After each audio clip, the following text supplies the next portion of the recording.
nouvelle heure d'information sur RTI 1. Madame, Monsieur, bonsoir. Les titres sommaires de cette édition. Les derniers nominés du gouvernement étaient reçus ce jour par le Premier ministre. Les 14 nouveaux ministres gouverneurs de districts autonomes ont été entretenus par le chef du gouvernement sur la vision de développement du pays. Une vision dans laquelle s'inscrivent les missions de ces ministres gouverneurs de districts auprès des populations. Et la place d'armes Ouattara Thomas d'Aquin accueillait ce jeudi les dépouilles des soldats ivoiriens tombés au champ d'honneur lors des attaques en zone d'opération du Nord les 7 et 12 juin dernier. Un hommage de la nation en présence du ministre d'État, ministre de la Défense, des membres du gouvernement et également de la haute hiérarchie militaire. La lutte contre le terrorisme, c'est toute la Côte d'Ivoire qui s'y engage. Un grand nombre de mesures ont été prises par le gouvernement pour stopper l'ennemi. Une politique sécuritaire qui s'étend même à la sous-région. Suivez dans ce journal l'analyse du service politique sur ce combat mené par la Côte d'Ivoire. Bienvenue dans ce 23h à la primature. Ce jeudi, le Premier ministre Hachi Patrick recevait les 14 nouveaux ministres gouverneurs de districts autonomes. Nommé il y a tout juste une semaine, le chef du gouvernement a saisi l'occasion de partager la vision du gouvernement avec ces derniers. Une vision qu'ils devraient s'approprier pour réussir leur mission auprès des populations. Alexis Ouetraogo. Les 14 nouveaux ministres gouverneurs de district étaient ce jeudi à la primature. Ils sont venus prendre langue avec le chef du gouvernement sur la mission à eux confiée. Le Premier ministre a décliné sa vision de la fonction de ministre-gouverneur en exprimant les préoccupations du chef de l'État quant au rôle que chacun de nous devrait pouvoir jouer pour la promotion de chacun de nos districts et surtout pour l'intégration de cette vision dans une Côte d'Ivoire en plein épanouissement. Nous avons tenu à exprimer notre détermination à œuvrer, à jouer le rôle de curseur entre les populations, les chefs de l'État, le gouvernement et le Premier ministre, de sorte à ce que la Côte d'Ivoire progresse de façon remarquable. Le Premier ministre a exhorté les ministres gouverneurs à l'excellence de la tâche. Les personnes comme vous, qui êtes des personnes de terrain, sont des sources immenses d'expérience et d'enrichissement sur le travail qu'on fait. Les attentes des populations vis-à-vis de vous vont être très grandes, comme de nous d'ailleurs, donc il va falloir qu'on aille vite. C'est le 18 juin dernier que le chef de l'État a procédé à ces nominations. Elles font suite à la création de 12 nouveaux districts autonomes, un nouveau découpage territorial qui vise le développement et le progrès social dans des aires géographiques beaucoup plus étendues. Et ce jeudi également, plusieurs personnalités, dont 10 ministres de la République, ont été élevés au grade de commandeur dans les ordres spécifiques. 6 hommes et 4 femmes choisis par le président de la République et par le Premier ministre Patrick Hachi ont reçu ces plus hautes distinctions de la grande chancelière Henriette Dagri Diabaté au nom des récipiendaires. Le ministre de la Communication Amadou Coulibaly a exprimé toute la reconnaissance au chef de l'État pour la confiance placée en chacun des nominés. L'hommage de la nation aux soldats tombés au front au cours des attaques terroristes en zone nord du pays, à Teini et Toubo, des attaques perpétrées les 7 et 12 juin dernier. Une cérémonie pleine de symboles, les dépouilles mortelles de ces soldats recouvertes du drapeau national ont reçu à titre posthume des distinctions du ministre d'État et du chef d'état-major général des armées, 4 médailles de chevalier dans l'ordre national et une médaille des forces des armées qui ont été remises à leurs familles respectives en reconnaissance de la bravoure, de l'engagement et aussi de la détermination à défendre leur patrie. Le point avec Abou Sanogo. Ils accomplissaient leur devoir de sauvegarde de la patrie. Ceux à qui les armées et la nation rendent hommage sont au nombre de 5. Parmi eux, un militaire du rang mort en mission commandée et 4 sous-officiers gendarmes et militaires morts au combat les 7, 8 et 12 juin dernier à Toubo, Zepo et Kong. Ces soldats tombés les armes à la main en zone opérationnelle nord ont été honorés en présence du ministre d'État, ministre de la Défense Teni Birahima Ouattara et de quelques membres du gouvernement. Ils ont été décorés à titre posthume, respectivement de la médaille des forces armées et dans l'ordre national. au nom du président de la République et en vertu des pouvoirs qui nous sont conférés, nous vous faisons chevalier de l'ordre national. Nous confions à vos familles les insignes de vos grades. Appel aux morts et la sonnerie aux morts.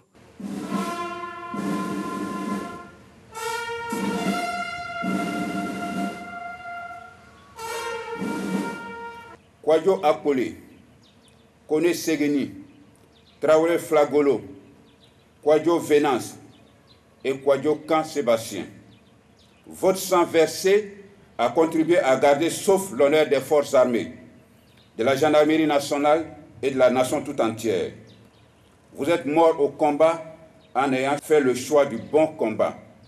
Quant à nous encore présents sous le drapeau, le combat se poursuit. Montrons-nous dignes du sacrifice de nos défunts. Menons la bataille jusqu'au bout pour garantir la liberté et la paix à nos compatriotes, pour que triomphe notre modèle social fait de tolérance et de respect pour la vie humaine.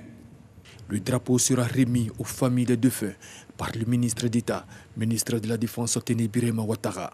Expression de la reconnaissance de la nation. Puis, alors que la chanson d'adieu retentit, les porteurs, leurs frères d'armes, au son du roulement des tambours, se saisissent des cercueils et marchent vers les corbias dans une ambiance chargée d'émotion. Voilà, les soldats ivoiriens déterminés à défendre le drapeau ivoirien, et au-delà de cet engagement de l'armée, il faut voir la ferme résolution du gouvernement ivoirien de mettre un terme aux insurrections.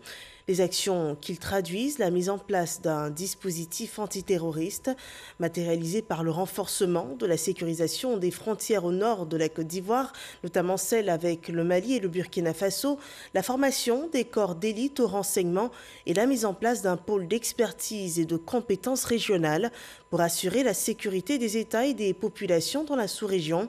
Voilà donc tout un ensemble de mesures de lutte antiterroriste. Mais comment tout cela fonctionne, qui participe à la mise en œuvre et pour quels résultats? Gabriel Zani développe le sujet et c'est le dossier politique de la semaine. On regarde.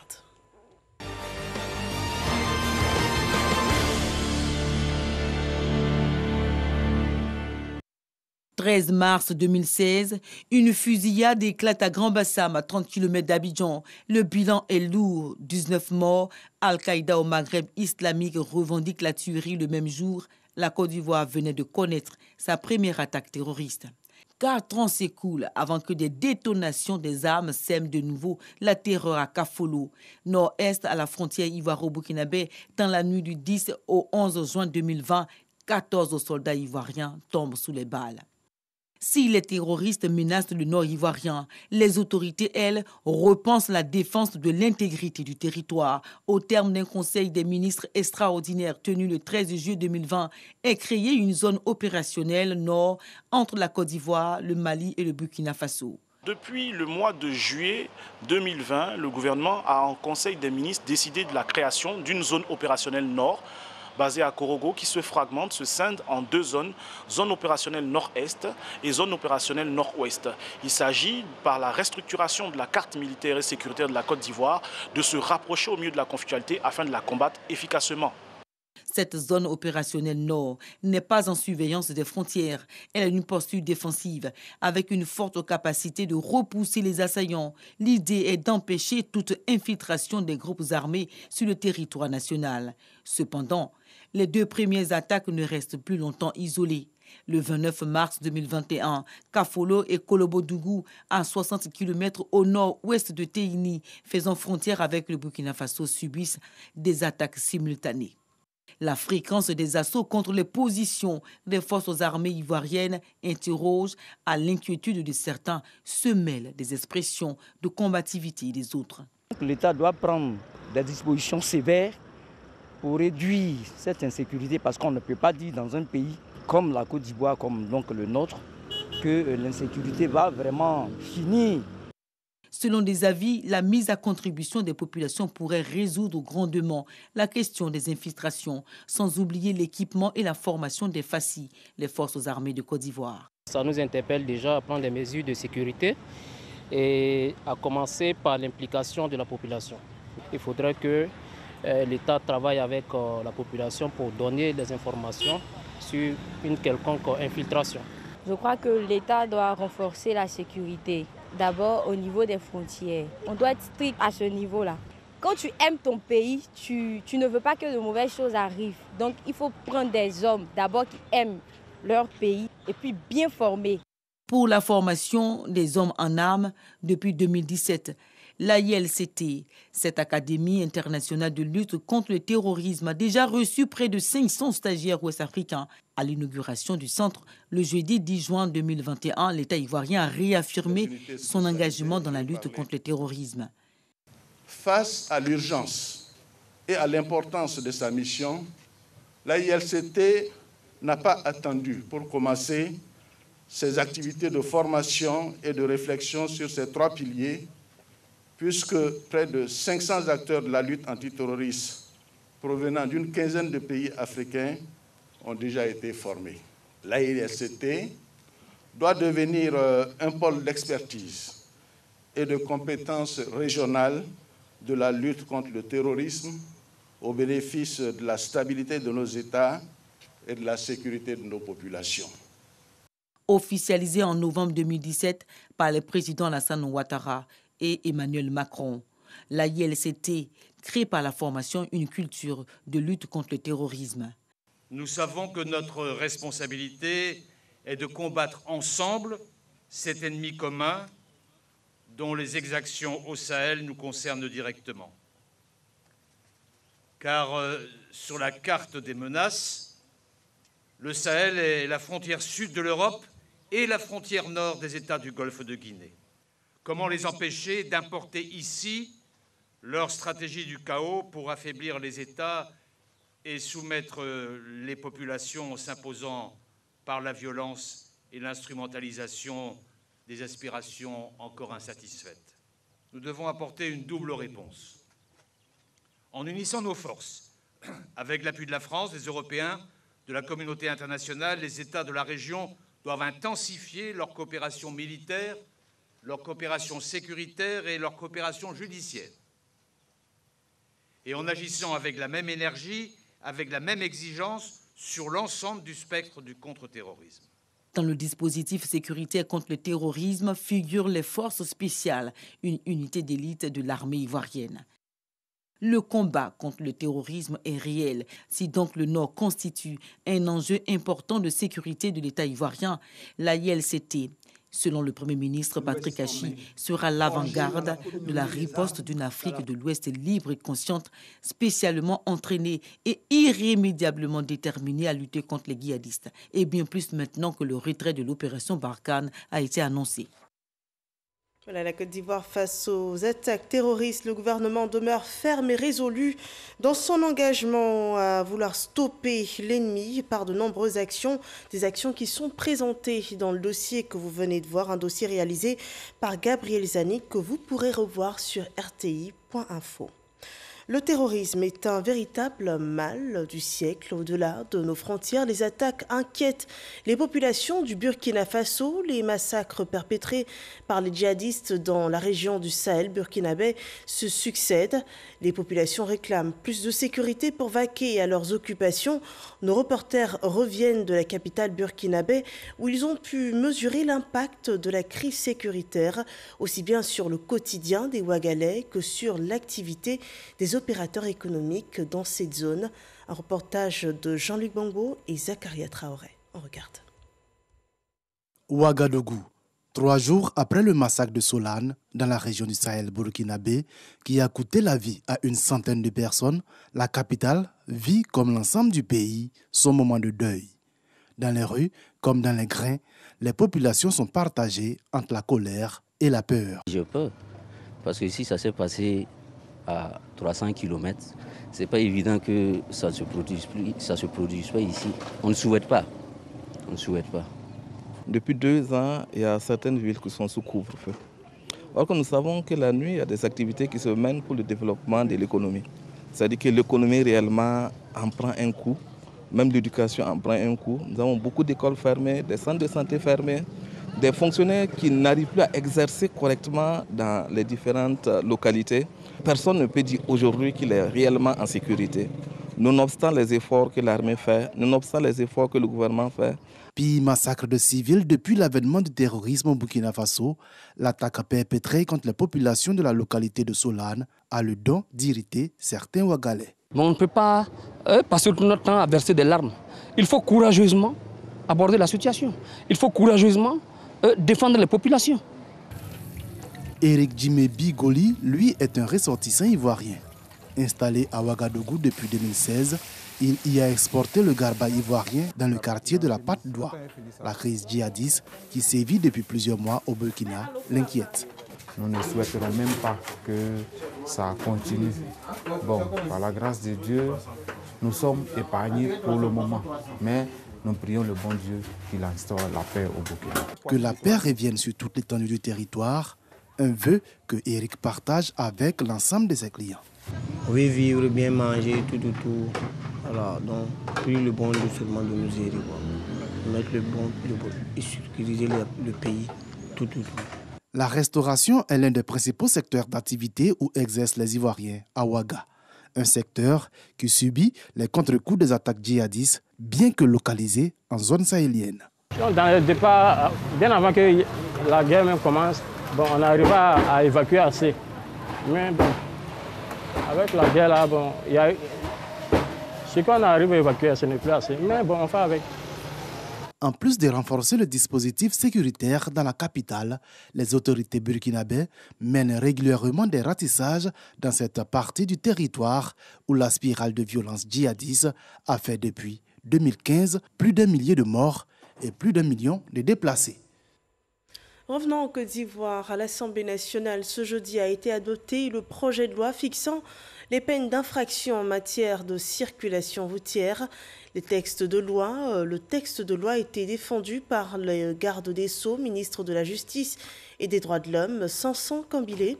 Désormais, tout conducteur de véhicule auteur d'homicide ou blessure involontaire verra son permis de conduire être annulé par les juridictions compétentes. Les explications de Moussa Konaté.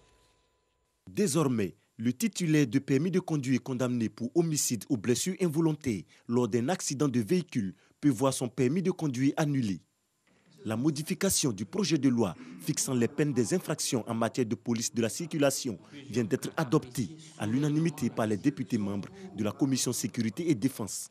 Le projet de loi modificatif de l'article 8 de la loi 63-527 du 26 décembre 63. Malheureusement, le législateur à l'époque, qui avait imposé aux juges l'obligation d'annuler le permis de conduire des auteurs d'homicides involontaires et de blessures involontaires lors d'accidents de circulation, avait prévu que cette annulation ne pouvait se faire qu'à la suite de l'appréciation de l'aptitude physique ou des connaissances de l'auteur de l'accident en matière de conduite de la route.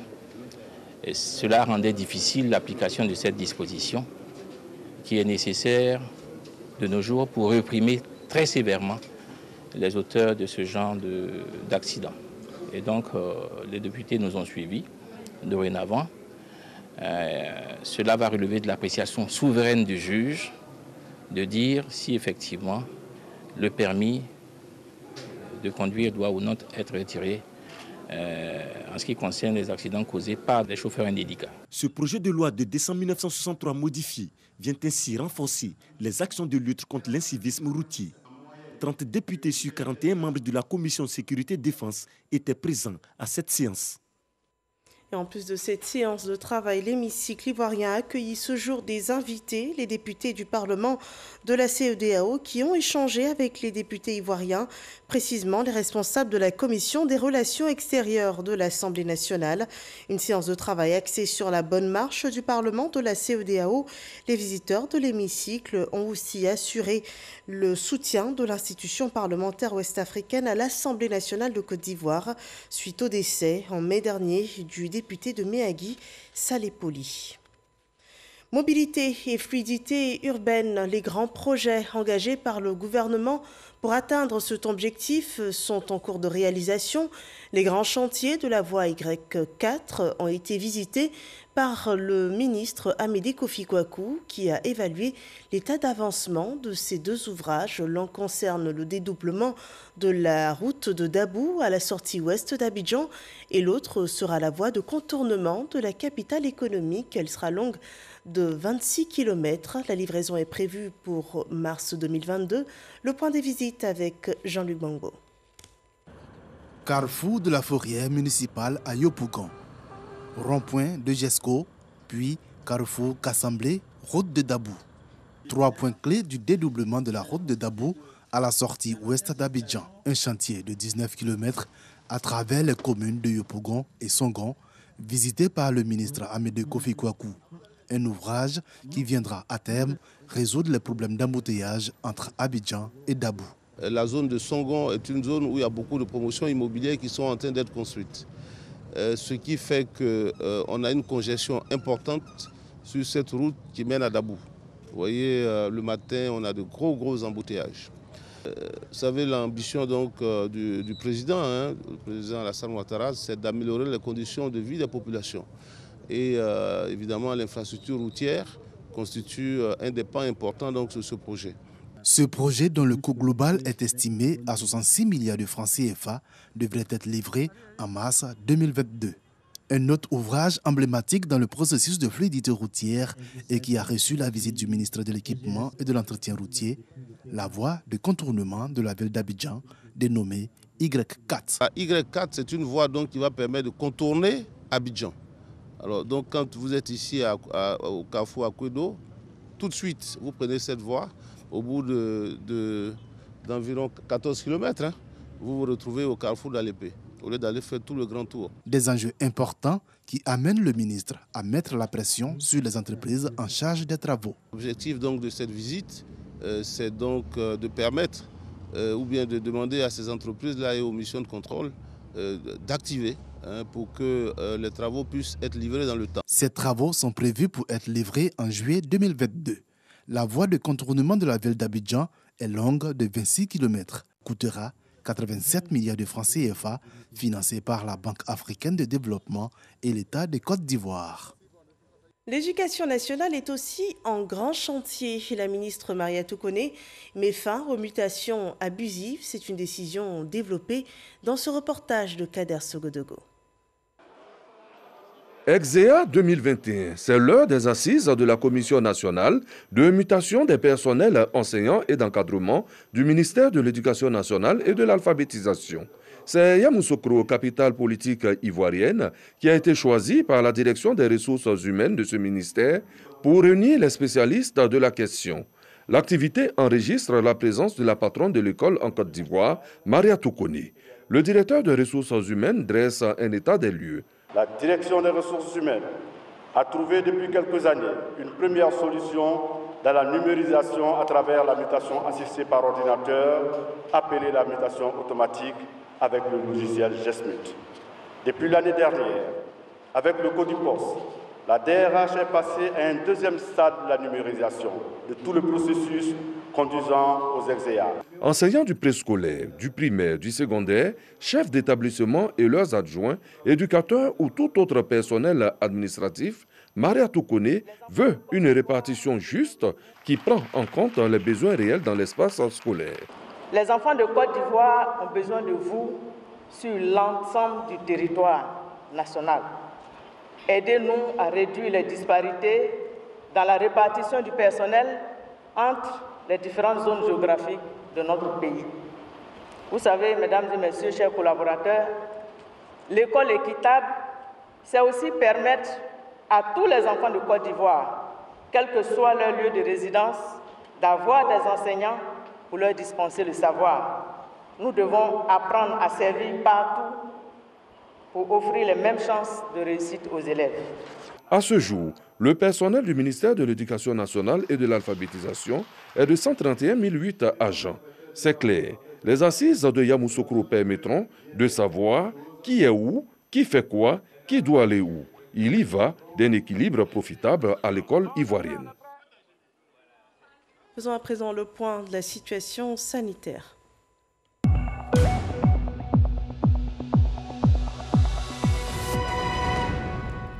Ce jeudi 24 juin, 35 nouveaux cas de Covid-19 positifs ont été déclarés, 138 nouvelles guérisons et 2 cas de décès sont également annoncés. La Côte d'Ivoire totalise ainsi 48 117 cas confirmés, dont 47 692 personnes guéries, 311 personnes décédées.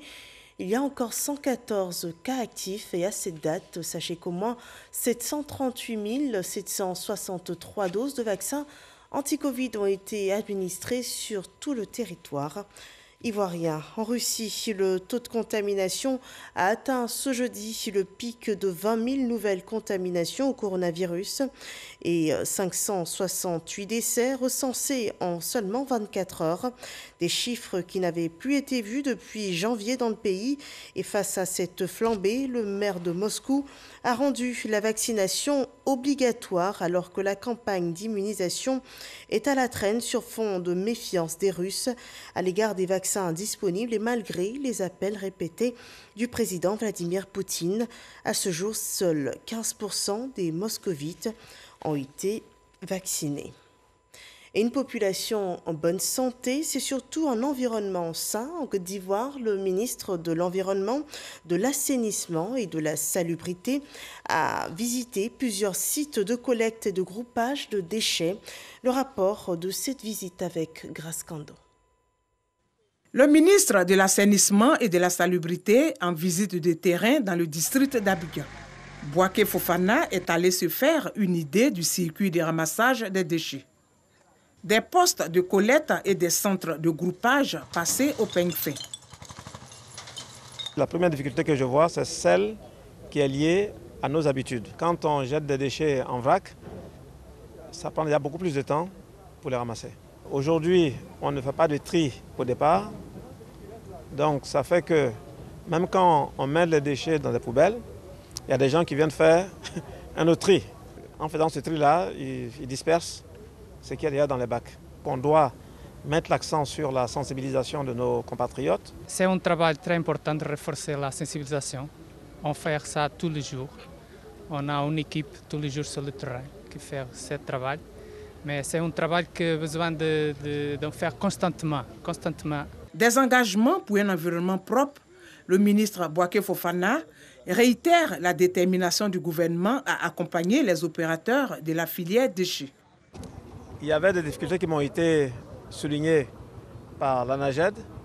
Nous avions pris quelques mois de retard dans le paiement des opérateurs, mais l'État a fait des efforts. À l'heure où je parle, maintenant, toutes les factures échues de ce secteur-là ont été réglées par l'État. Naturellement, nous attendons donc de nos partenaires qu'ils prennent bonne note de cela et que cela se ressente également dans le service qui est rendu dans la collecte des déchets. Pour une meilleure politique de suivi du secteur des déchets, le ministre de l'Assainissement et de la Salubrité compte multiplier les rencontres avec les opérateurs.